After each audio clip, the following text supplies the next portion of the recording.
Então, no exercício 8, a gente tem essa figura que mostra uma força aplicada lateralmente a um conjunto de 3 blocos. E o problema diz o seguinte: na figura abaixo, uma força horizontal F é aplicada em um conjunto de 3 blocos que podem se mover sem atrito por uma superfície plana. As massas dos blocos são M1 igual a 2 kg, M2 igual a 3 kg e M3 igual a 4 kg. Sabendo que a força F é de 18 newtons, determine, letra A, a aceleração do sistema, e letra B, as forças exercidas pelo bloco de massa M1 sobre o bloco de massa M2 e pelo bloco de massa M2 sobre o bloco de massa M3. Então, os blocos são, número 1 é esse primeiro aqui, número 2 o segundo, número 3 o terceiro aqui. Então, a gente nota aqui o seguinte, que esses blocos eles são sujeitos a uma aceleração lateral devido à existência dessa força F, que empurra o conjunto dos 3 blocos. Mas notem que essa força ela atua sobre o primeiro bloco, então ela faz com que esse bloco acelere, mas ela não atua sobre o bloco 2 e nem sobre o bloco 3. Esses outros 2 blocos eles estão sendo acelerados devido à interação do segundo com o primeiro e o terceiro pela sua interação com o segundo. Então, na verdade, nessas interfaces aqui, onde os blocos fazem contato, surgem outras forças. São essas forças que ele pede na letra B, né? Quais são os valores da força que o bloco 1 exerce sobre o bloco 2 e que o bloco 2 exerce sobre o bloco 3. Então, essas forças elas são aquelas forças que têm a característica do par-ação e reação, que vai aparecer tanto a ação quanto a reação do problema. Essa força F também é uma força que, devido à terceira lei de Newton, tem uma reação, só que essa reação ela atua sobre um agente externo, que não é mostrado na figura, e que força com que esse sistema seja acelerado. Note que, como a gente quer coisas que estão dentro desse sisteminha aqui de 3 blocos, o que acontece com esse agente externo não nos interessa, então a gente não se preocupa com a reação dessa força F aqui. Então a gente pode dizer o seguinte, que analisando cada um desses blocos em separado, a gente vai ter o seguinte tipo de situação. A gente vai ter um bloquinho, um primeiro bloquinho, né? Vai estar sujeito, então, à força F, que atua lateralmente, e também vai estar sujeito a uma outra força que atua no sentido oposto, que eu vou chamar de F12. Essa força F12 é a força exercida pelo bloco 2 sobre o bloco 1. Notem o seguinte, o par-ação e reação, as forças, né, quando elas aparecem em pares que a gente chama de par-ação e reação. Então, quando 2 corpos interagem, no ponto de contato existe esse par de forças. Na verdade, não necessariamente seja uma interação de contato, né? A gente sabe, por exemplo, que a força gravitacional é uma força que não exige contato para que 2 corpos sejam atraídos, assim como 2 ímãs, né? Os 2 ímãs eles não precisam ter contato para que exista força entre eles. Mas eu acho que é mais fácil da gente entender quando a gente pensa no contato. Então, se você tem o contato entre esses 2 corpos aqui, existe uma força que vai atuar em um corpo com uma certa intensidade, num certo sentido, e no outro corpo a gente vai ter uma outra força que vai ter a mesma intensidade, vai ter a mesma direção, né? As duas forças vão atuar sobre a mesma linha reta, só que ela vai ter o sentido oposto. Então essas são as características do par-ação e reação, né? São forças que têm a mesma direção, têm sentidos opostos, têm o mesmo módulo e as forças necessariamente atuam uma em cada corpo da interação. Isso é interessante de notar porque talvez a confusão mais comum nessa parte de forças é achar que a normal é a reação do peso. Mas veja que a normal, que a gente vai ver nos próximos exercícios, ela é uma força que ela atua perpendicularmente a uma superfície plana, como por exemplo essa mesa aqui, né? A gente teria uma força que atua nesse sentido, e a gente tem uma força-peso que atua no sentido oposto. A gente vai verificar que a normal, em algumas situações, ela tem o mesmo valor que o peso, não é sempre o mesmo valor, tá? E isso já é um indicativo de que as duas não são um par-ação e reação, porque elas teriam que ter sempre exatamente o mesmo valor para poder ser um par-ação e reação. Só que outra característica é de que as duas não podem estar atuando no mesmo corpo. Então, se você pensar na força-peso e na força normal, elas atuariam no mesmo corpo. Isso é uma característica que já elimina a possibilidade dessas duas forças serem uma a reação da outra, tá? Então, voltando aqui para a análise do bloco 1, a gente tem uma força lateral que é aplicada e vai surgir, então, devido a esse processo de aceleração desse corpo, uma outra força que eu vou chamar de F12'. Então, essa linha é usada para diferenciar paração e reação, né? Então, basicamente, estou assumindo que 1 vai exercer uma força sobre o 2, sendo que essa força eu vou chamar de F12.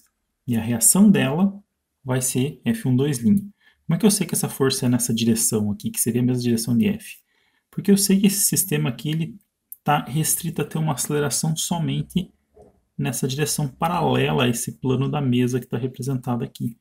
Então eu posso dizer que esse eixo aqui é um eixo X. E aí eu percebo que tanto o bloco 1 quanto o 2 e o 3, todos eles aceleram na direção desse eixo X.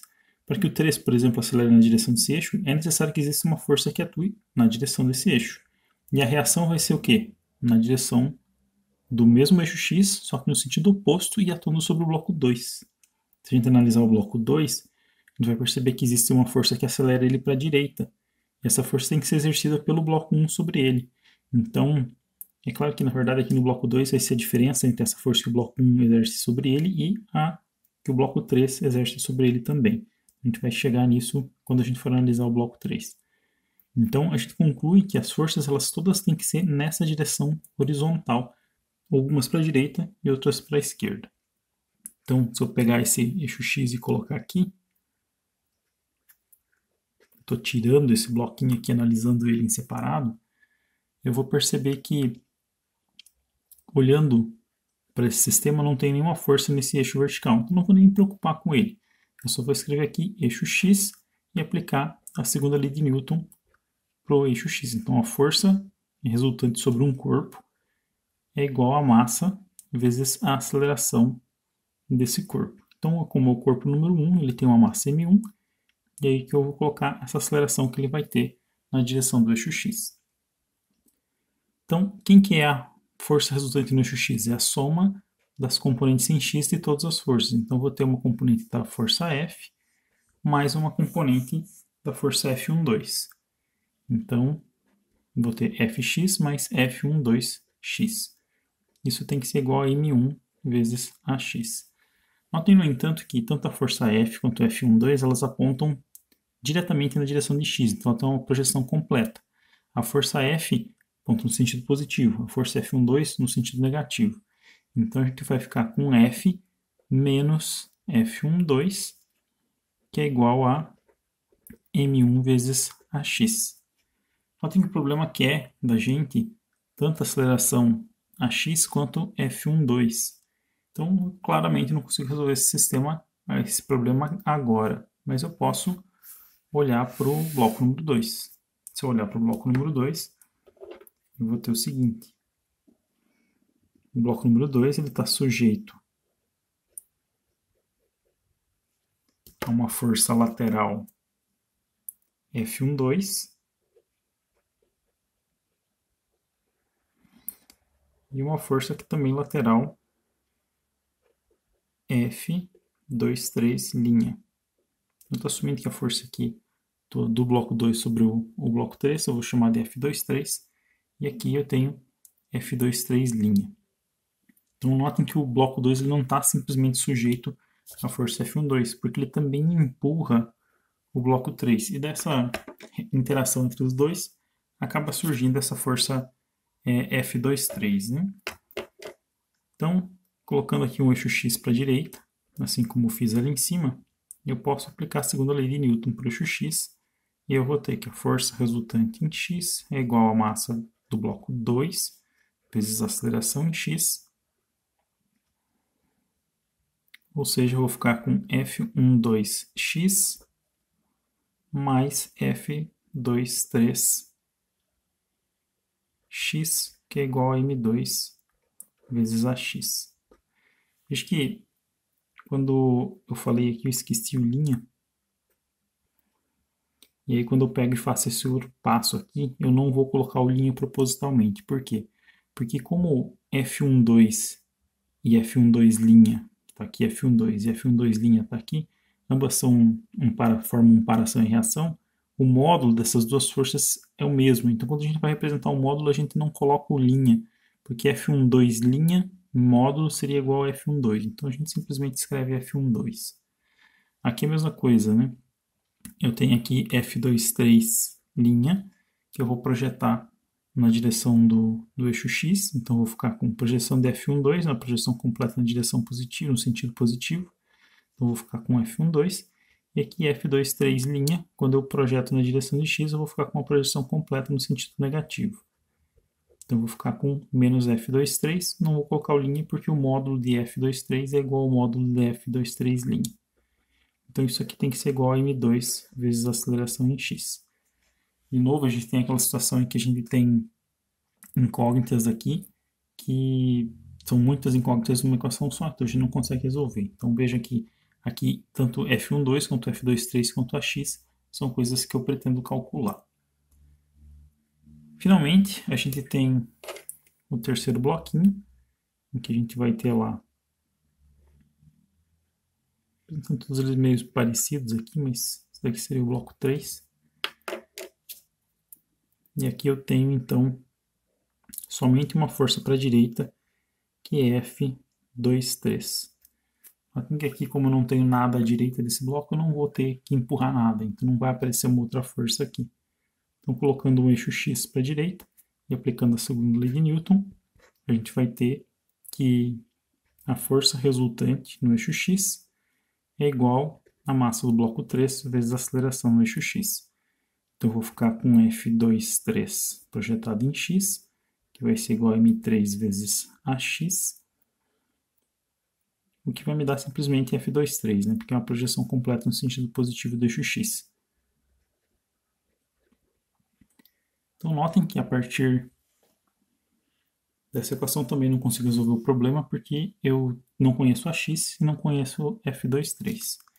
Então, para poder resolver esse tipo de problema, a gente vai apelar para montar um sistema, né?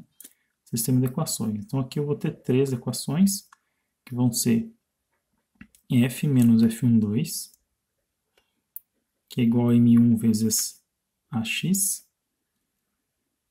F12 menos F23, que é igual a M2 vezes AX, e F23, que é igual a M3 vezes AX. Notem aqui que eu sempre escrevi AX para todos os casos aqui, mesmo falando aqui do bloco 1, aqui do bloco 2, aqui do bloco 3. Por quê? Porque todos os três eles estão sempre se movendo juntos. E uma condição para que três corpos se movam, ou dois corpos que sejam, se movam juntos, é que eles tenham sempre a mesma velocidade. E, portanto, a distância relativa entre eles vai ser sempre a mesma. Se eles tivessem acelerações diferentes, depois de um certo tempo a gente necessariamente ia ter velocidades diferentes. Então isso ia fazer com que eles se afastassem. Então, para que três corpos, ou dois que sejam, eles se movam juntos, é necessário que a aceleração deles seja sempre a mesma. Então, por isso que eu simplesmente não fiz uma diferenciação das variáveis para descrever as acelerações dos blocos, porque elas são necessariamente sempre as mesmas. Como é que eu vou resolver agora esse sistema?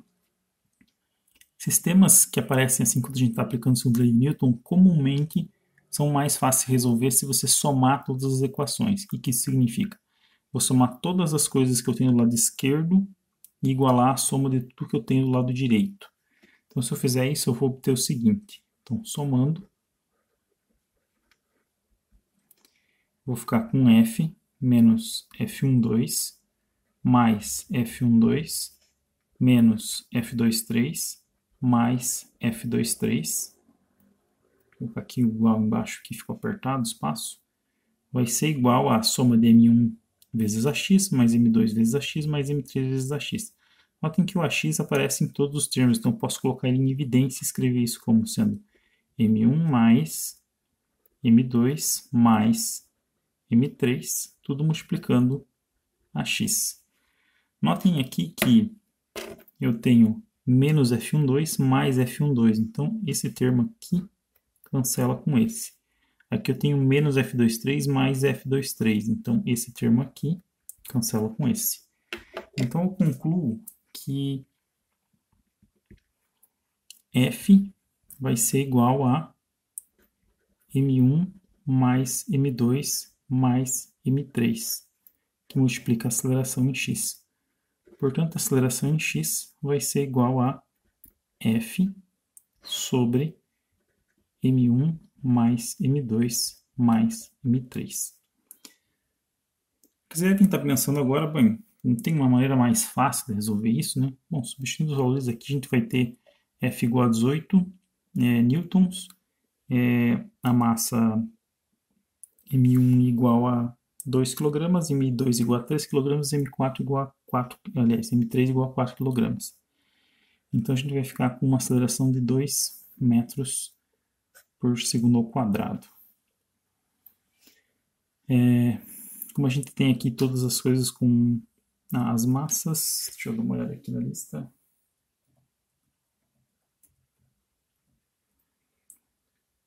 As massas têm 3 algoritmos significativos e a força tem 3 algoritmos significativos. Então, na verdade, aqui tem que colocar mais algoritmos significativos, o resultado tem que ser escrito como 2,00 metros por segundo ao quadrado. Mas seja pensando bem, não tem uma forma mais fácil de resolver isso? Na verdade, tem. E qual é? Notem aqui que quando a gente pega e soma todas as equações, a gente está, na verdade, considerando os 3 blocos de uma vez só. E aí, o que a gente está vendo aqui? Que F12 nessa equação cancela com F12 nessa equação. F23 cancela com F23 nessa outra equação. Então, o que está acontecendo aqui é que quando a gente considera os 3 blocos como uma coisa só, quando a gente faz a soma, a gente está considerando ambas as forças do par ação e reação dentro da mesma equação. Isso é muito comum de acontecer. Então, se você pensar lá que qualquer bloquinho vai ser formado por átomos e entre os átomos existem forças, você não está somando aquelas forças que são exercidas entre os átomos. Então, na verdade, a gente tem uma infinidade de forças que a gente chama aqui de forças internas. Essas forças internas, elas não são capazes de alterar o estado de aceleração do sistema como um todo, tá? Então, somente forças que vêm de fora do sistema são capazes de fazer com que ele seja acelerado. Então, por isso que é muito comum a gente, na verdade, ao invés de fazer todas essas contas aqui, analisar cada um dos bloquinhos interagindo com as forças somente que atuam sobre ele e considerar eles separadamente, é comum que a gente considere esse sistema como sendo formado por uma coisa só. A gente tem a superfície aqui. Vou imaginar que eu tenho um bloco formato esquisito assim. E sobre esse bloco atua uma força Fzão. E aí, como que eu vou aplicar a segunda lei de Newton para esse sistema? Vou aplicá-la da seguinte maneira. Eu vou dizer que a força resultante externa, ou seja, eu estou desconsiderando todas as forças internas que eu tenho aqui dentro, entre os blocos, ela tem que ser igual a massa vezes a aceleração. Notem que essa equação aqui, na verdade, é uma equação vetorial, né? Que a gente tem tanto essa relação para o eixo x, quanto para o eixo y, quanto para o eixo z. Mas a gente pode escrever ela uma vez para cada eixo. Na verdade, aqui eu estava fazendo exatamente isso, né? Porque vejam que a gente sabe, na verdade, que a força é igual a massa vezes a aceleração. Só que eu só tenho forças na direção do eixo x, então eu já estava pensando na componente em x dessa equação aqui. Que toda vez que você tem uma equação desse tipo, você pode escrever ela como sendo força em x igual a massa vezes a aceleração em x, força em y igual a massa vezes a aceleração em y. Considerar o eixo z para um caso tridimensional, você também teria que colocar uma equação dessas para o eixo z. Mas como a gente procura simplificar as coisas, que a gente trabalha mais com coisa bidimensional, né? Então a gente só escreve as equações para x e y. Então, se eu pegar e olhar para cá, de novo, vou considerar que, na verdade, aqui a gente teria forças no eixo vertical, mas a gente está ignorando isso porque essa questão ela vem antes lá da discussão de força normal e peso, tá? Então, estou considerando somente essa força F aqui que atua lateralmente. Então, de novo, não vou ter nada no eixo Y, vou aplicar simplesmente a equação para o eixo X. Então, eu vou ficar com força resultante em x é igual a massa vezes a aceleração em x. Mas que massa é essa? É a massa total do sistema. Então, a massa total vai ser igual a m1 mais m2 mais m3. Então, eu posso escrever isso como sendo, bem, qual que é a força resultante externa aqui? Só tem o F que é externo. Então, eu posso escrever que F projetado na direção de x vai ser igual a massa total vezes a aceleração em x. Eu noto que, bem, F está exatamente na direção do eixo x, então a projeção fx é igual ao próprio valor do módulo do vetor, que é f. Isso vai ser igual a mt vezes ax. Então, se eu pegar e isolar a aceleração, eu vou ter que a aceleração em x é igual a f sobre a massa total, que vai ser igual a f sobre m1 mais m2 mais m3. Então, notem que, na verdade, a gente já chegar exatamente no mesmo resultado que a gente já tinha obtido. Então, é muito mais comum que a gente aplique, na verdade, esse tipo de solução. Por quê? Porque ele permite a gente determinar a aceleração de uma maneira muito mais fácil. Então, é muito comum que a gente acabe aplicando isso, né? Além disso, se a gente for pensar assim, quando a gente pensa só nesse bloquinho, por exemplo, não tem forças entre os átomos que compõem esse bloquinho? Tem. Então, na verdade, a gente já está pensando em uma força resultante externa. Porque se você considerar só esse bloquinho, essa força é externa e essa força também é externa. Mas existe uma infinidade de forças internas aqui que a gente está desprezando. Então não tem nenhum problema a gente fazer a análise dessa maneira, simplesmente considerando que os três blocos eles andam sempre juntos. Então é algo bastante comum da gente fazer porque ele facilita muito o cálculo da aceleração. Mas tem algum problema de fazer as contas dessa maneira? Não é exatamente um problema, mas é uma característica, né, que ela não vai permitir que a gente calcule as forças internas, porque a gente está desprezando elas quando a gente faz a conta dessa maneira. Então, para poder resolver a B desse problema, que é determinar justamente as forças internas, não dá para fazer diretamente dessa maneira aqui. Então, o que a gente faz em geral é o seguinte: a gente faz o cálculo para determinar a aceleração dessa forma, e daí depois a gente aplica a segunda lei de Newton para o bloco 3 e para o bloco 2. Isso permite que a gente determine exatamente essas duas equações aqui. E a partir dessas duas equações a gente consegue então determinar as forças que faltam, que são o que a B pede, né? Que quais são as forças F23 e F12.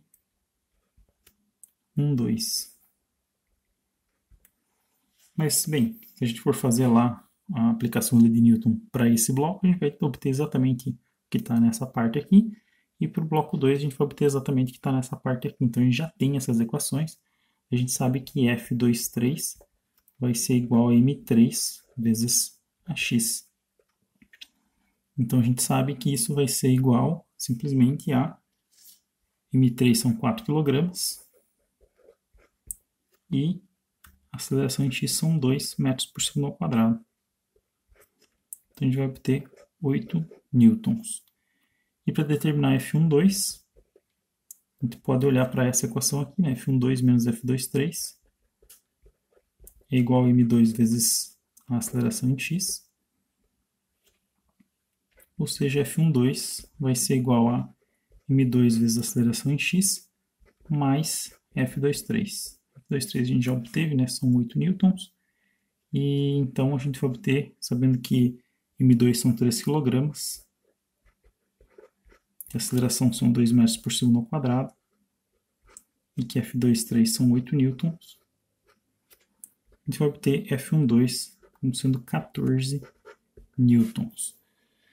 Então notem que se a gente for fazer, digamos assim, do jeito ortodoxo, colocando cada um dos bloquinhos separadamente, aplicando a segunda lei de Newton para cada eixo, montando sistema de equações, resolvendo sistema de equações, a gente vai ter que fazer todos esses passos aqui, daqui para cá. Agora, se a gente for usar essa ideia de que a gente junta o bloco como um todo que se move junto, como sendo uma coisa só, a gente vai ter que fazer essa parte aqui, depois a gente vai ter que fazer essa parte e depois essa outra aqui. As duas maneiras são exatamente idênticas, elas vão chegar no resultado da mesma maneira, só que é mais rápido a gente primeiro determinar a aceleração dessa maneira e depois determinar as forças uma vez conhecida a aceleração. Um pouco mais fácil de resolver o problema. Bem, é isso.